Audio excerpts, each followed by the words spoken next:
Test 3. You will hear a number of different recordings and you will have to answer questions on what you hear. There will be time for you to read the instructions and questions and you will have a chance to check your work. All the recordings will be played once only. The test is in 4 sections. At the end of the test, you will be given 10 minutes to transfer your answers to an answer sheet.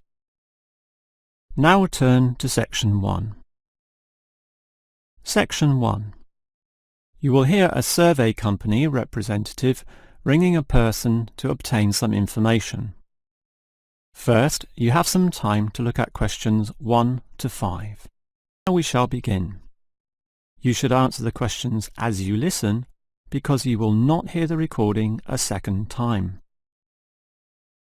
Now listen carefully and answer questions 1 to 5. Hello? Hello? Who is this? Hello, I'm a representative of the Tally-Ho Survey Company and I'd like to ask you a few questions regarding exercise. Ah, that's an interesting subject. Yes, we think so too. But I'm afraid I'm a bit busy at the moment. Don't worry, this will only take about 4 minutes at the most. It's 10:25 now, so it will all be over by 10:30. Well, all right, if it's that short. It will be. So, one of the first things I need to know is where you are, that is, which suburb or area of the city. The last client was in Blackburn, for example. Blackburn, that's close to me. I'm in Box Hill. Another eastern suburb, then. I have a friend in Box Hill, too. Interesting place. Now, I need your approximate age for this survey. Are you younger than 20, between 20 and 29, 30 and 39, and so on? I'll turn 40 in a few months, so that puts me in the 40 to 49 age group. Well, that's in a few months, so right now you're in the 30 to 39. Oh, right, so put that then. OK. Now, I need to know your occupation. The last caller was a housewife, for example. The one before that, a teacher. I used to be a teacher too, teaching cookery. And now? Now you can just put domestic duties. Actually, I hope to begin a new job soon as a cook, but that won't be for some time yet. I have to wait for my husband's restaurant to open. Cook? That sounds interesting. But it's domestic duties for now. OK, that just leaves some information about your family. This is not obligatory at all, so if you don't want to answer, that's fine. What sort of information exactly? Oh, it's very broad. Married with children, single mother, that sort of thing. The last customer said she was a single mother. I'm married and not a mother. Put married, no children. I'm married with children myself, but I'll put in your details. And that finishes the profile and just leaves the actual survey itself if you're ready to proceed. Before you hear the rest of the conversation, you have some time to look at questions 6 to 10.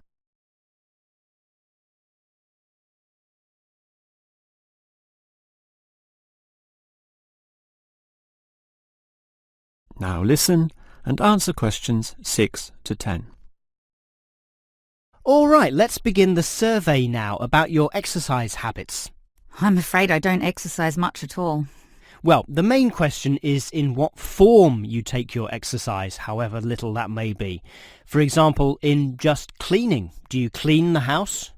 My husband does the cleaning actually, but I walk to the supermarket and shops very often, up to 4 times a week. I'll put that then, unless there's something else. Nothing else really, but I diet. I'm very strict about what I eat. Oh, and I do yoga, although that's not very energetic. More a form of relaxation and to tighten my muscles. They're both important, of course.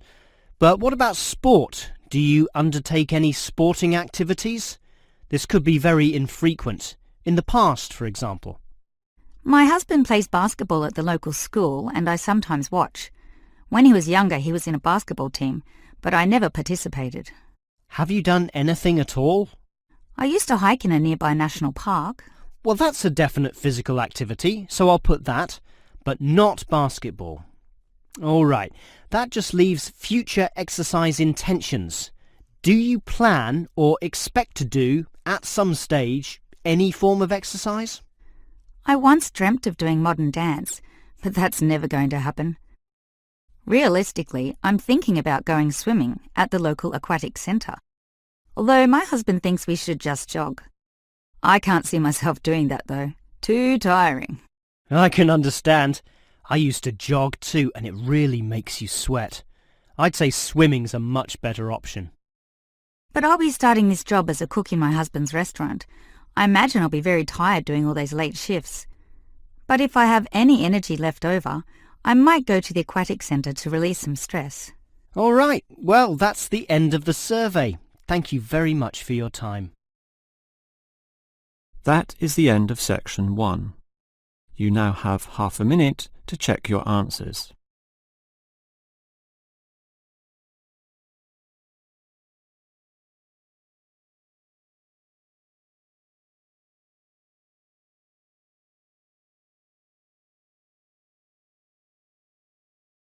Now turn to section 2.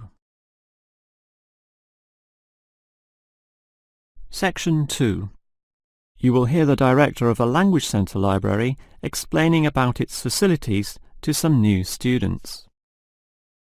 First, you have some time to look at questions 11 to 16.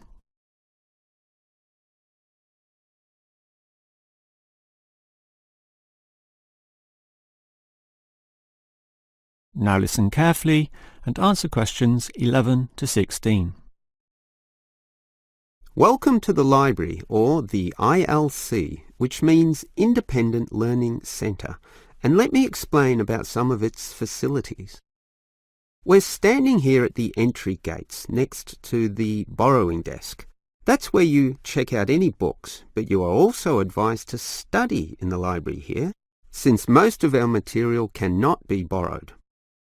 Thus, we have seating along the middle of the library, and in that far corner in front of us on the left, we have the quiet reading section for some serious reading activity. We used to have the computers there, but then realised that that corner was very quiet and thus better suited for the purpose it now has. The computers were instead shifted to a more central location, right beside us here on the left. Again, somewhat confusingly, this area once housed the newspaper and magazine section, but the people in the quiet reading area had to walk too far to collect this literature, so it was moved to right beside them in the adjacent corner. So, feel free to read the newspapers there, but the reference books, those huge weighty dictionaries, atlases and encyclopedias, were all situated at the opposite end of the building, against the wall. This was because they weren't generally that popular, and we wanted more space for the magazine racks, always a favourite with readers. Okay, as well as reading, you need to work on your listening skills, and for that you need the audio section. Again, such an activity needs a quiet area, so we put this in the last remaining corner up there on your right. As you can see, there are CD players and headphones, so just borrow the listening packs, sit down there and listen away. Right, that just leaves the main library. In other libraries, that's often right beside the newspaper and magazine section, allowing freedom to choose from all genres of literature, but here we've got them further apart. For the main library, just follow your nose past the central seating there, and it's there among all that shelving, upon which you'll find an abundance of interesting books and listening packs to use. Before you hear the rest of the talk, you have some time to look at questions 17 to 20.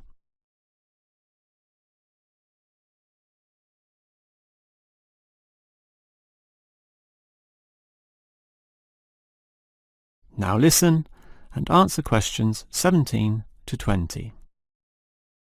Now, I'd like to tell you a bit more about an excellent service offered in the ILC here that we call the Special Sessions. What can you do in them? For a start, many of you need practice in speaking English, and for that we hold a special discussion session led by a teacher. That can be noisy. In fact, we hope that it is noisy, since that would mean many people are talking. It's in the central seating area, and it used to be from 10:30 to 1:30, but we found that the noise was disturbing the regular ILC patrons, so we shortened and moved this discussion to the morning 9 a.m. time slot, when fewer people are in the centre. It goes for 1.5 hours. All right, what about writing skills? Well, we can help you there with another teacher. Now, writing is a fairly quiet activity, so that teacher stations him or herself in the quiet reading area from 1:30 until 3. The 10:30 to midday time slot cannot have a teacher for such writing skills, as they are all teaching in the morning. For this reason, of course, there cannot be an on-call teacher in the morning either. Although many people would like one, particularly the 10:30 to noon crowd, having just finished their early morning class. These students all have to wait until midday onwards, when, for 3 hours, a teacher will be stationed in the audio section, ready to deal with all those questions. Until recently, we had another teacher doing the 3 p.m. to 6 p.m. time slot in the central seating. But all the noise interfered with the late users of the ILC, so we had to cancel that. Also noisy can be the language exchange, where local students who want to learn your language will help you practice English. This is generally done in pairs, so the noise level is low enough not to need this exchange to run at 9 a.m, but at the more congenial time of 10:30 among the central seating. That must finish by 1:30 though, after which quieter and more individual activities take place. That is the end of section 2. You now have half a minute to check your answers.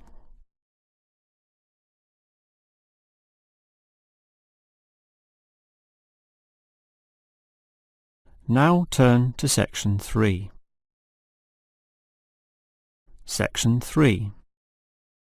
You will hear two students, Dylan and Emily, discussing the techniques they use when listening to lectures. First, you have some time to look at questions 21 to 24.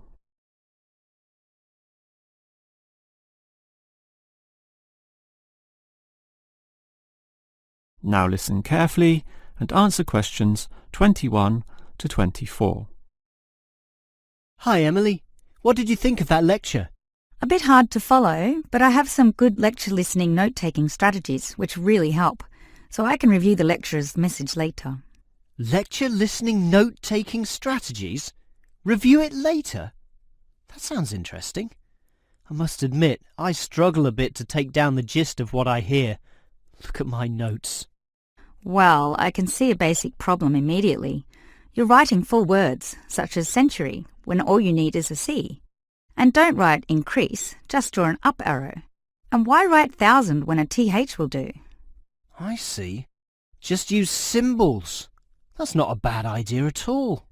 It's the most basic strategy, allowing you to record information at a faster pace. These lecturers can talk faster than others too, so you don't want to waste any time. But you need to be very familiar with your set of symbols. Why? Because you'll have to look at these notes days, weeks, or even months afterwards when you begin writing your essay.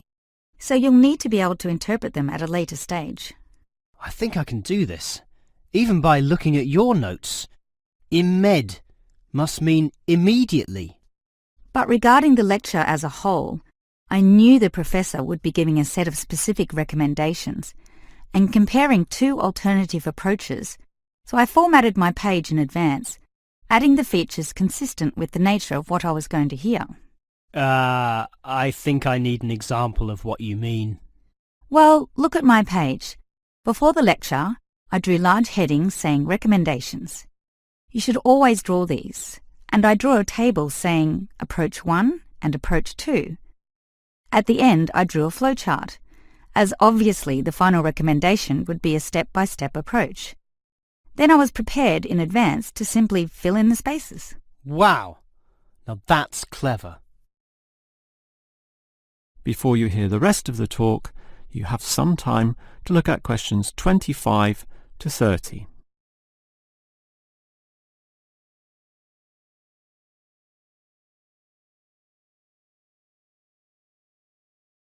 Now listen and answer questions 25 to 30.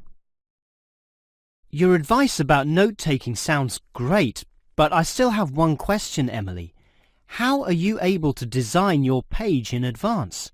I mean, how can you predict the nature of the talk and know which design is likely to work best? It's rather obvious when you think about it. What's your next lecture about? Legal studies.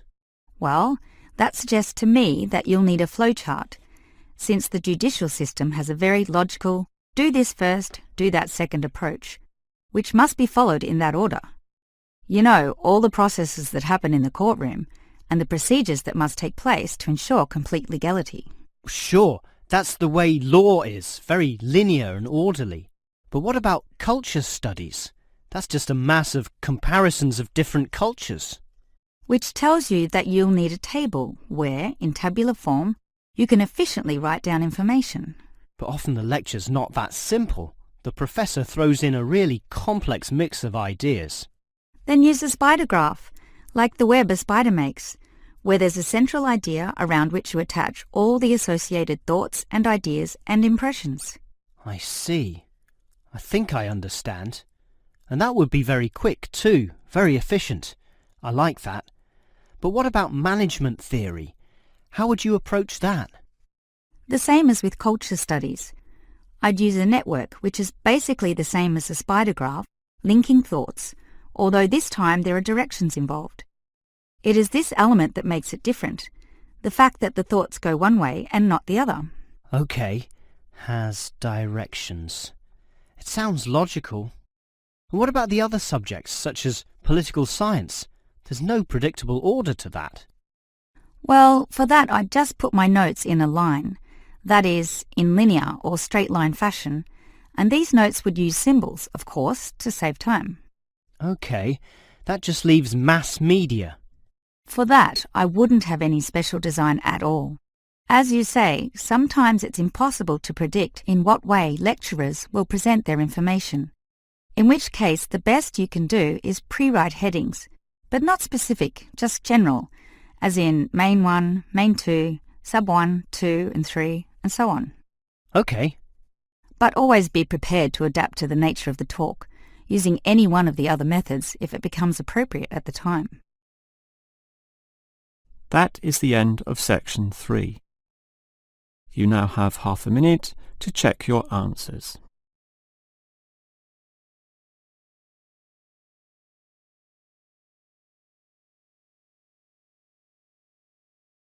Now turn to section 4. Section 4. You will hear a lecturer talking about an unusual atomic particle called a neutrino. First, you have some time to look at questions 31 to 35.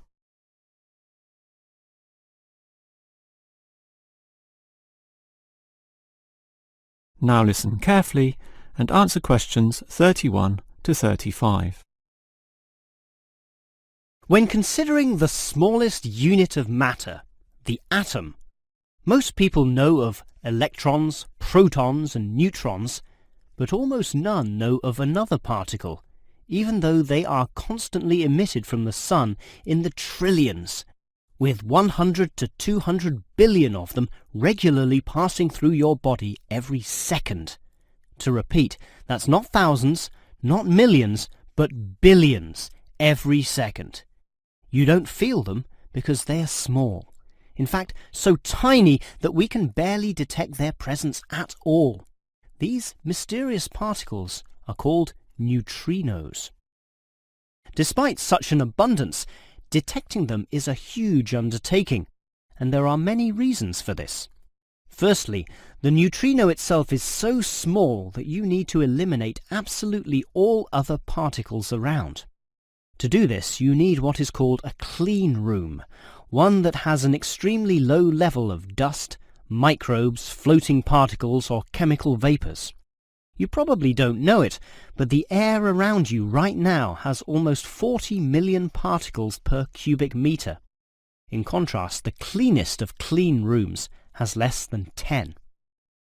The second problem is that you also need an environment with absolutely no background radiation.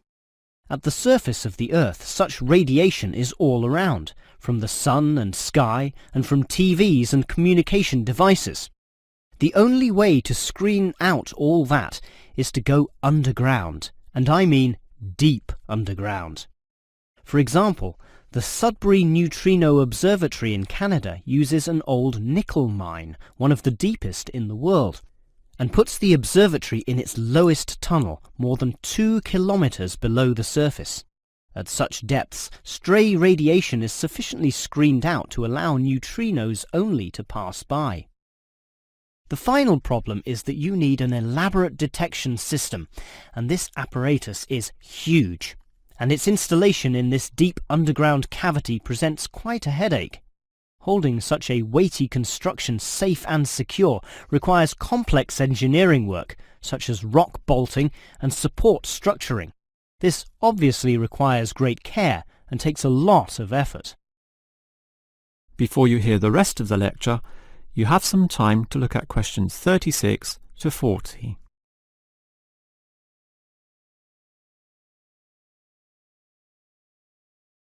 Now listen and answer questions 36 to 40. So I've told you about the difficulty in detecting neutrinos. They are tiny, virtually weightless, have no electric charge, and hardly interact with anything at all. Yet we can detect them, and to see how, let's consider the Sudbury installation once again. The detector there consists of a spherical container filled with heavy water. This rests inside another vessel filled with normal water, which helps support the weight of the inner sphere, as well as providing further shielding from any stray radiation. At the edge of this inner sphere are about 10,000 electronic detectors. These are extremely sensitive, able to multiply 100 million times any electric current which occurs. So, as the neutrinos pass through this sphere of water, there is a very, very, very small chance that one of them may hit a water molecule. To increase the likelihood of this, 2 strategies are used. 1. The larger the sphere of water, the better, and the Sudbury tank holds not 10 tons, not 100 tons, but 1,000 tons. 2. The water is special, consisting as it does of heavier molecules. So what happens is this. If the neutrino hits the water molecule, the neutrino is absorbed, but the molecule itself splits apart, producing a tiny electric current. It is this which is detected and analyzed, giving key information about the neutrino. The final question is, why do we care about these elusive particles? Well, just think. They can pass right through the core of our sun at the speed of light without being affected or losing strength. No other form of radiation can do that, meaning that the knowledge we get about neutrinos can help us to control them.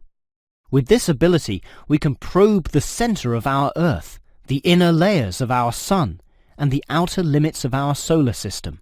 And that makes it all worth the effort.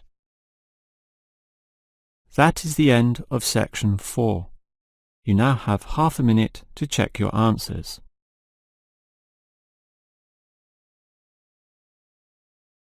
That is the end of the listening test. 10 minutes to transfer your answers to the answer sheet.